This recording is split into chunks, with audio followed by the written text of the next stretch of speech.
In today's mini lesson, we're going to explore different ways to make people to go along with our sculptures. Our unit is about how we belong together, how we need other people in our lives, and how artists show in their art those important relationships that we have with each other. Artist and retired teacher Carol Olson shows a lot of relationships between people in her pastel drawings. This one is titled Walking Home from School Along the Top of the Snowbanks. Why do you think these people are walking home together? What is their relationship to each other? This drawing is titled Essential Worker Portrait Number 62, Veterinarians. What do you think the people in this picture are doing? Finally, this drawing is titled Essential Worker Portrait Number 45, Firefighters. What is their job? What are they doing in this picture? What kind of a building did you create last week in cardboard sculpture? And who are the people that you're going to make today? I'll begin by demonstrating making paper people. I'll select a color of paper from the sculpture studio and take my pencil and draw a head. I want to draw it large enough so that I can get all my details in. I'll draw the body. This one is a girl. I just did a simple triangle for her dress, rectangles for the legs. After I finish this person, I'll demonstrate how to draw the shapes to draw a person wearing pants.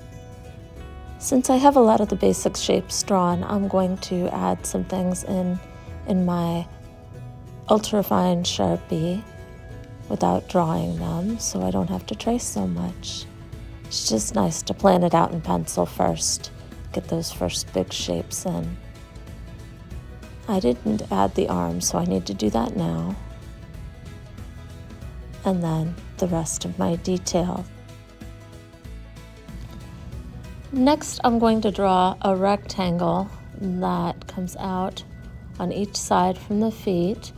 I want it to be roughly the width of my character and large enough that I can bend it under, because when I cut it out, that's what my person is going to stand on. I chose some colored pencils because they're easy to get into small spaces. Make sure when you color with these, your coloring is neat and complete. I'm going to cut out my person. I start down here and just cut this strip off. I like to cut in small areas, especially when there's a lot of turns that I have to make. So I might get to here and then cut in from the side, and then that whole little triangular piece comes out. It's a lot easier than trying to cut the whole thing out at once, for me.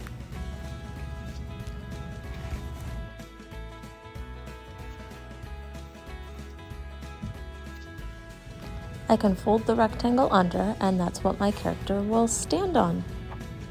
See?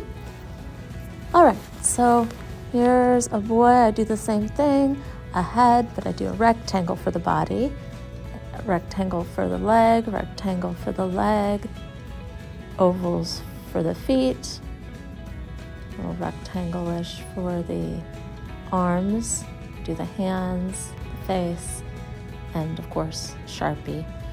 I will add that little stand at the bottom, and I colored it.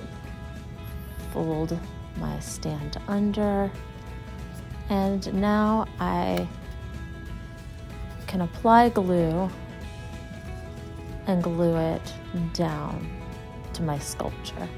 If you still have to paint your sculpture, don't glue your figures down today. Just save them with the stands on them. And after your sculpture's painted, then you can add your people on. That way they don't get paint on them. Okay, here's some wooden people. If you choose a wooden person, you can decorate it with Sharpie. You can use fabric on it, you could use paper on it, any of those things work. I like to use my ultra fine point Sharpie, the super skinny Sharpie, to draw the face. I planned it out with pencil first in case I didn't like the expression, but do what works for you. I've got some colored Sharpies. I'm going to start now with the hair. I want this to be short hair. I'm going to draw the outline of it and then color it in. If you want long hair, I'd suggest using paper or felt for the hair. Okay, I'm going to use my pencil to plan out what his outfit is going to look like. I'm just drawing a couple lines to show where the pants are and a line where I want the shirt to stop and the pants to begin. Going around that with my Sharpie now, and then I can start coloring in my clothing.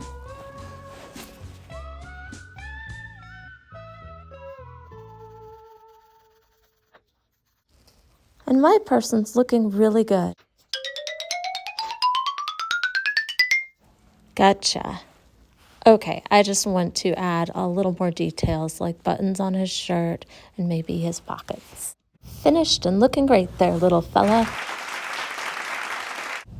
I'm choosing the tall figure on the right to demonstrate how you would create clothing and hair using felt, or you could do this also with paper. I'm going to take a scrap piece of felt and wrap it around my figure and see how long I need it to be.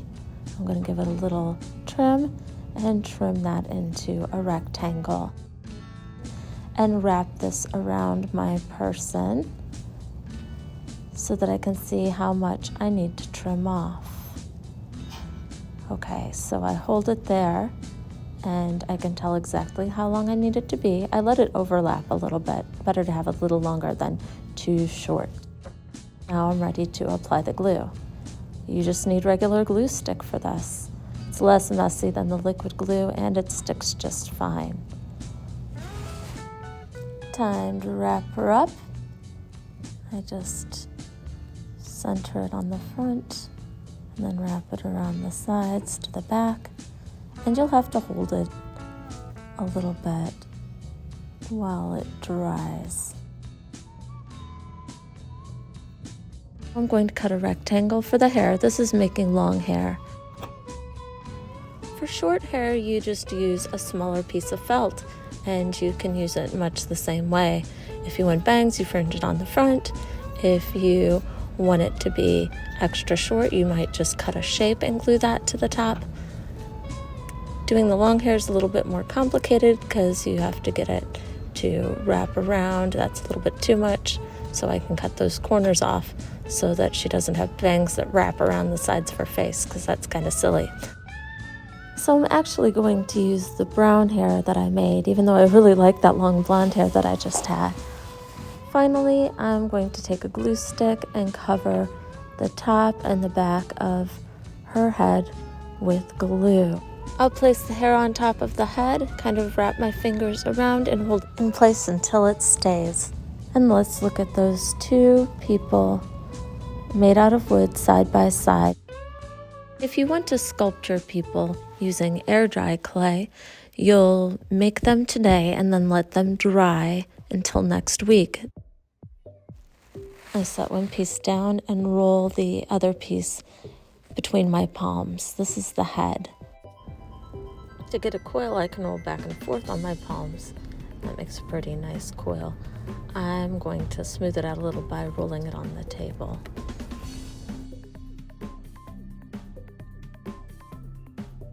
I take my head and I press it down without squishing it.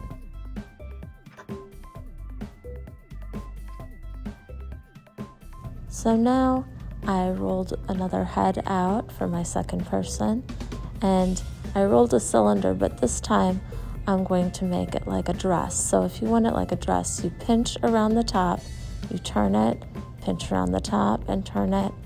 I'm not pinching on the bottom, just the top. It makes the top pointy and the bottom is still nice and big. I can flatten the bottom by setting it down on the table, and then I place my head on top and really squish it down on there good. So now I have my two people ready to dry.